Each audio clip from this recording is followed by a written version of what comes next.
yung major accomplishment nyo guys, may mga good news na maaari kayong matanggap or dumating sa inyo pagdating ito sa larangan ng kaperahan mga kapiksi. So this may be sa trabaho or sa investment or sa negosyo or whatever mga kapiksi, pero may kinalaman sa kaperahan itong good news na to. For some of you, pwedeng makatanggap din kayo ng mga financial help or financial assistance sa ibang tao. Ibig sabihin maaari may magbigay ng tulong sa iyo pagdating sa kaperahan mga kapiksi, okay?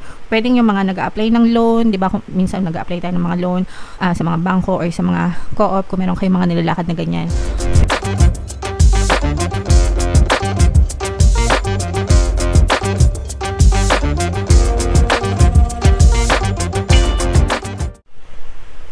Hello guys, hello Taurus, welcome back to Pinay Pixie Tarot. Ang pamagat ng episode natin for tonight is monthly check-in para ngayong July mga kapiksi para sa Taurus, Sun, Moon, Rising Sign, and Venus. If hindi kayo naka-resonate guys dun sa monthly taroscope nyo for July, pwede nyo panoorin to mga kapiksi, baka nandito yung energy nyo guys.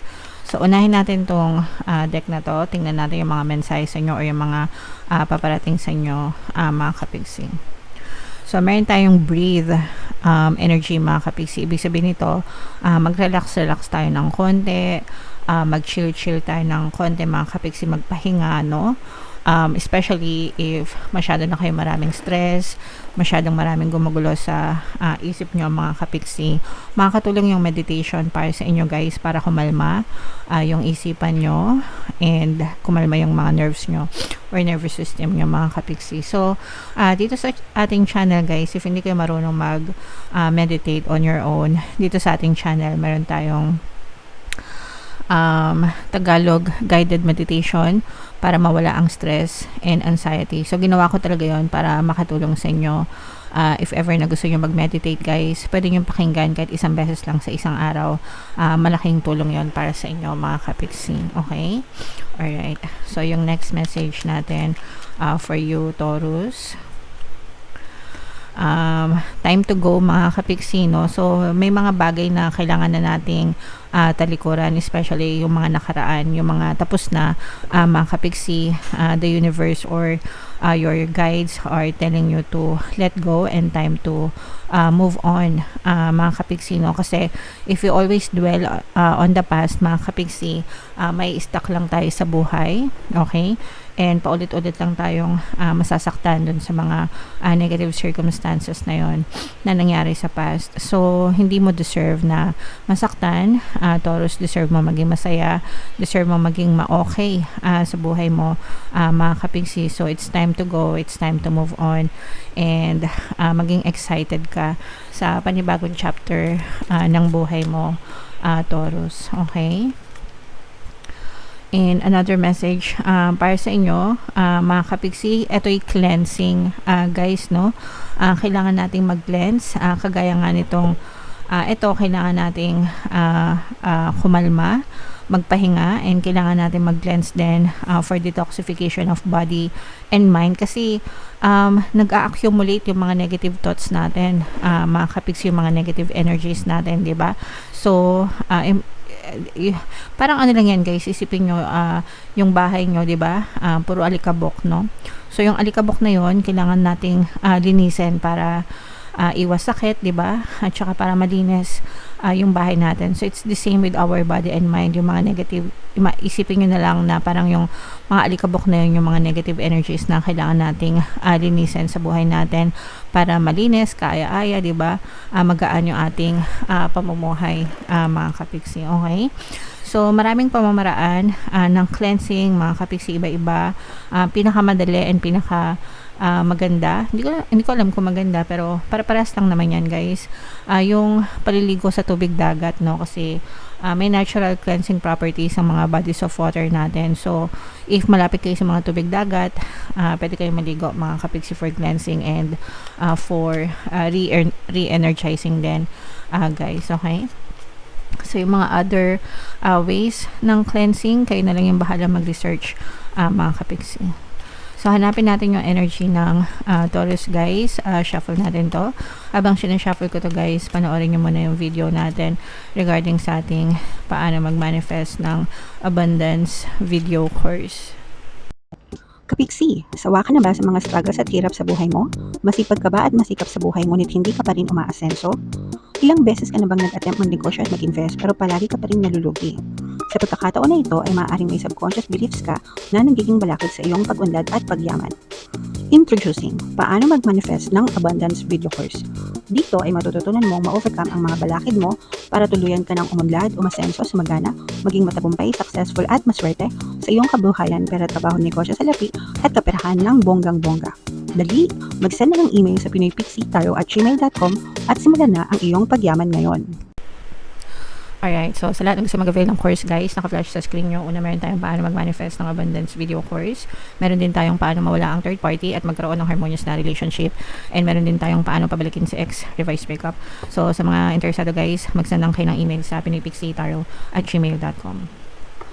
So, Taurus guys, kayo ay represent ng Father of Pens sa ating spread. Kung ano na lang yung makaresonate sa inyo guys, take that message kasi hindi lahat ng mensahe ay mag-resonate sa inyo. So, yung first message natin, ito yung current self natin or current self nyo.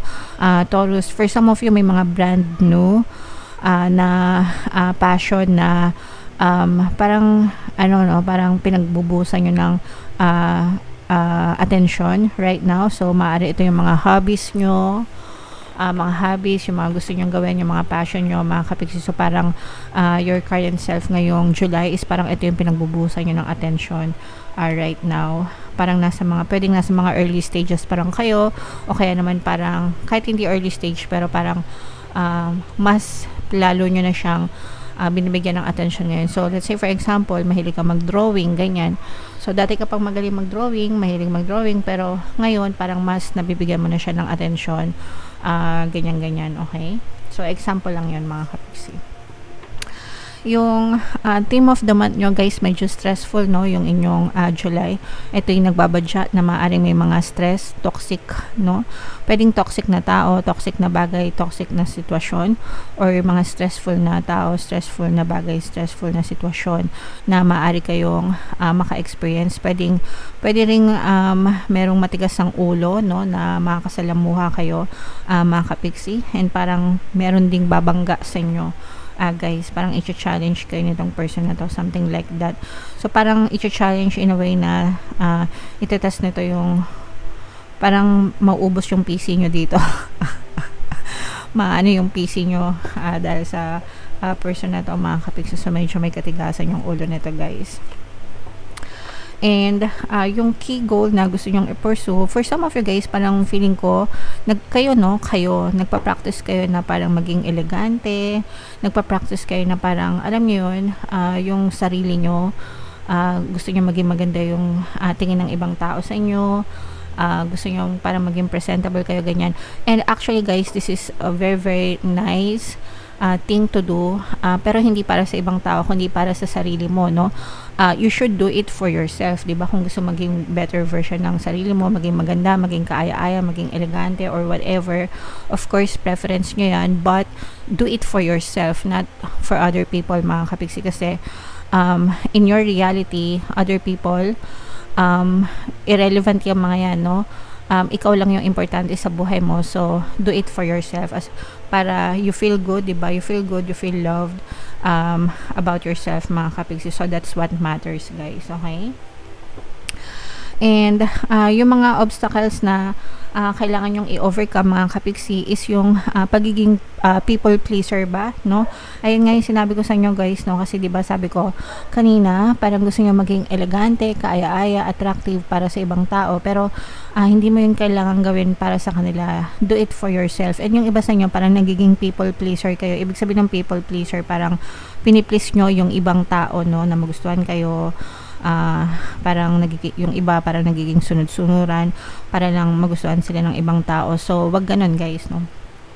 You do not have to please everybody, or you don't have to please anybody. Again, sabi ko nga sa inyo guys, sa buhay nyo, in your reality, it's you that matters the most, no? Ikaw yan, ikaw yung pinaka-importante sa reality mo. So keep lang, guys.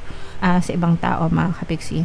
Yung major accomplishment nyo guys, may mga good news na maaari kayong matanggap or dumating sa inyo pagdating ito sa larangan ng kaperahan, mga kapiksi. So this may be sa trabaho or sa investment or sa negosyo or whatever, mga kapiksi, pero may kinalaman sa kaperahan itong good news na to. For some of you, pwedeng makatanggap din kayo ng mga financial help or financial assistance sa ibang tao. Ibig sabihin, maaari may magbigay ng tulong sa iyo pagdating sa kaperahan, mga kapiksi, okay? Pwedeng yung mga nag-a-apply ng loan, 'di ba? Minsan nag-a-apply tayo ng mga loan sa mga bangko or sa mga co-op, kung meron kayong mga nilalakad na ganyan. Very good 'yan, mga kapiksi. What to avoid, iwasan nyo guys yung bad karma, no? Iwasan nyo yung bad intentions, mga kapiksi. Kasi karma always works 24/7. Guys, parang law of attraction lang din yan. Law of karma. It's based on your intentions, no? Pag good intentions, bad karma. Good intentions, good karma yung balik. Bad intentions, bad karma. So, always iwasan yung bad intentions para maiwasan nyo rin yung bad karma. And always focus guys sa mga good intentions para mas marami tayong good karma na matamasa sa buhay natin. Okay? And eto guys, no, what to embrace. Embrace your passion guys, no? Kakasabi ko lang kanina na yung current self nyo is parang nagfo-focus kayo sa mga passion nyo, and ito naman, what to embrace. Yakapin nyo itong mga passion na to, mga kapiksi, kasi sooner or later guys, itong mga passion na to, maaari ito maging source of income para sa inyo or makatulong sa kabuhayan nyo, mga kapiksi. So yeah, tuloy-tuloy nyo lang yan guys, okay? And wow, where to find support, mga kapiksi, no? Kung meron kayong mga partner o specific person, sila na yung pinaka best support system nyo, mga kapiksi, kung may mga jowa kayo, ganyan.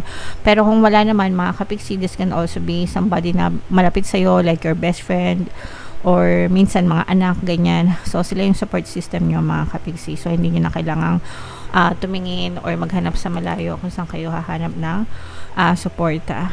And advice and encouragement guys, maging masipag, no? Walang tatalo sa pagiging masipag, mga kapiksi. Walang hindi tayo pwedeng maabot or ma-experience sa buhay natin sa pagiging masipag natin. Pero ito guys, hindi lang to sipag sa action, no? Hindi lang sipag sa paggawa. Kailangan masipag din kayo magdasal, masipag sa paggawa, and masipag kayo sa inyong positibong mental diet, mga kapiksi. So tatlo yan guys na dapat pinagsisikapan nyo sa buhay para talagang matamasa nyo yung success or tagumpay sa inyong pamumuhay, mga kapiksi. Okay? Alright. So, i-mind nyo na itong mga, ano ba itong magaganda dito? Itong mga magagandang support system na to. Itong good karma, no? Yan ang i-mind nyo, mga kapiksi. Yeah, so, at saka itong mga good news sa kaperahan, guys. Yan, i-mind nyo yan sa comment section, mga kapiksi. For more tarot readings, guys, ito yung playlist nyo. Ito naman yung ating success stories ng paano mag-manifest ng abundance video course.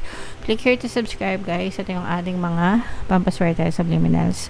Thank you for liking, sharing, and subscribing, mga kapiksi. See you next time. I love you all. Have a nice day. Bye-bye.